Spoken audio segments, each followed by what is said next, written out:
Hello students, how are you all? I hope you are all good. Students, today is 2nd of February 2022 and the worksheet number is 14. Under the reading campaign, we have got English worksheet today.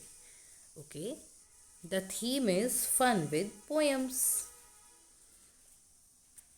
Week 3, यहाँ पे आप अपना नाम लिखेंगे बच्चों, यहाँ अपने teacher का नाम लिखेंगे. ठीक है, तो आज की थीम क्या है? Fun with poems. पोएम्स के साथ एंजॉय करेंगे अब हम. Good morning children, I hope you are doing great. Today let us read aloud a poem given below. Good morning बच्चों, मुझे उम्मीद है आप सब अच्छा कर रहे होंगे.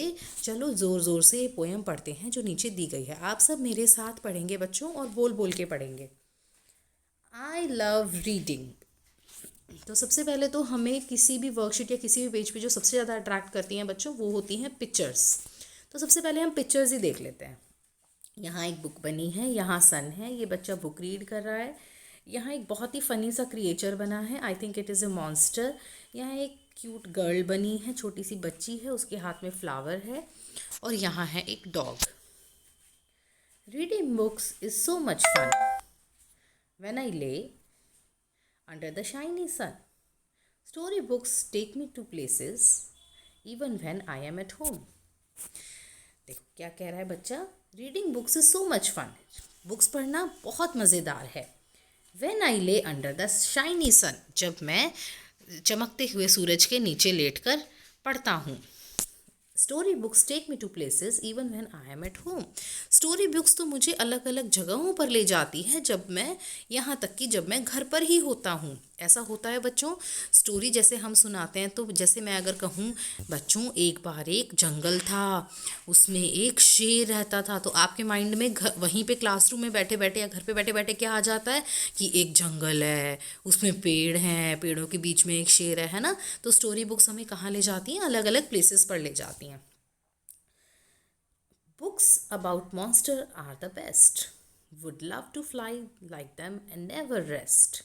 If I could dress like them for a day, I will be a cute one and not scary at all. Monsters के बारे में, राक्षसों के बारे में जो बुक्स होती हैं वो तो बेस्ट होती हैं, सबसे अच्छी होती हैं. मेरा मन करता है मैं भी उनकी तरह फ्लाई करूं, उड़ूं और कभी रेस्ट ना करूं. मैं अगर उनकी तरह कपड़े पहन पाती, कम से कम एक दिन के लिए भी पहन पाता, तो मैं तो बड़ा क्यूट लगता और बिल्कुल भी डरावना नहीं लगता. बहुत ही मज़ेदार है ये पोएम वाकई. Once I read about a little dog who lost its way while crossing wood log. He met a brave girl on his way who helped him find its home for sure. एक दिन मैंने पढ़ा कि एक छोटा सा dog, एक छोटा सा कुत्ता जो अपना रास्ता भूल गया था, और वो लकड़ी के, लकड़ जो होता है, लकड़ी का जो मोटा पीस होता है बच्चों, उसे लॉग कहते हैं, वुड लॉग से वो अपना रास्ता क्रॉस कर रहा था. तभी वो एक बहादुर लड़की से मिला रास्ते में, और उस बहादुर लड़की ने उसका घर ढूंढने में उसकी हेल्प की. Reading books is so much fun when I lie under shiny sun. Reading books पढ़ना बहुत मज़ेदार है जब मैं चमकते सूरज के नीचे पढ़ता हूँ. तो बच्चों बहुत ही मज़ेदार है ये इस पोएम. अब देखते हैं नीचे क्या दिया है. Complete the sentences. I would like to read about. मैं पसंद करता हूँ पढ़ना. किन के बारे में पढ़ना पसंद करते हो बच्चों? मैंने लिखा है एनिमल्स या ग्रेट पर्सनालिटीज़. तो सबका इंटरेस्ट अलग अलग होता है.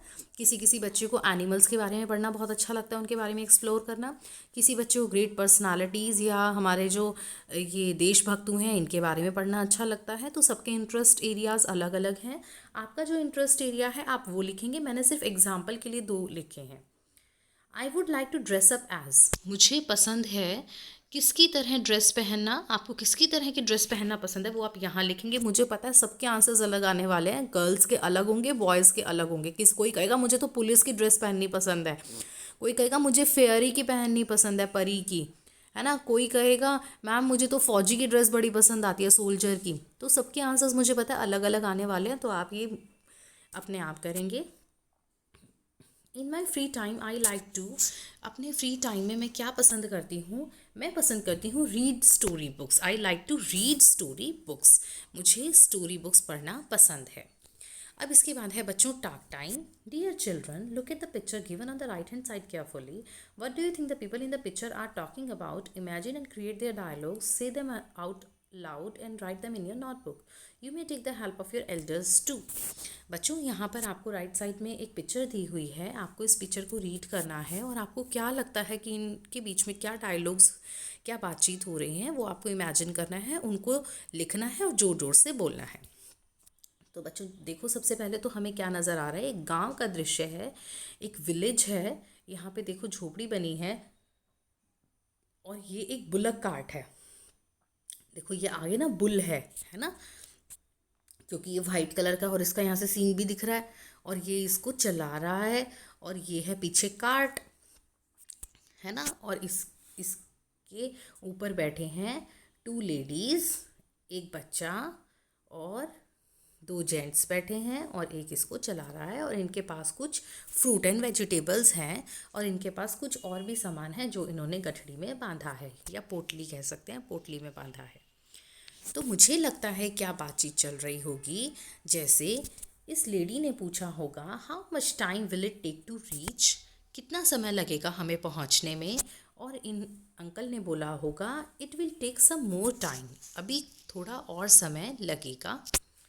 और बच्चे ने बोला होगा, it's so much fun riding in the bullock cart, I am enjoying it, कितना मज़ेदार है ये बुलक कार्ट में राइड करना, इसमें ट्रैवल करना, और मैं तो इसे बहुत इन्जॉय कर रहा हूँ, इसको बहुत अच्छा महसूस कर रहा हूँ इसमें जाने में। ठीक है, मुझे ऐसा लग रहा है कि इनके बीच में बातचीत चल रही होंगी। अगर आपको कुछ और लगता है तो आप वो लिखेंगे। ओके बच्चों, इसके बाद देखेंगे अभिभावकों के लिए सुझाव। आपने भी अपने बचपन में बहुत सारी कविताएं तथा लोक गीत पढ़े या सुने होंगे, उनमें से कोई एक कविता गीत बच्चों के साथ साझा करें।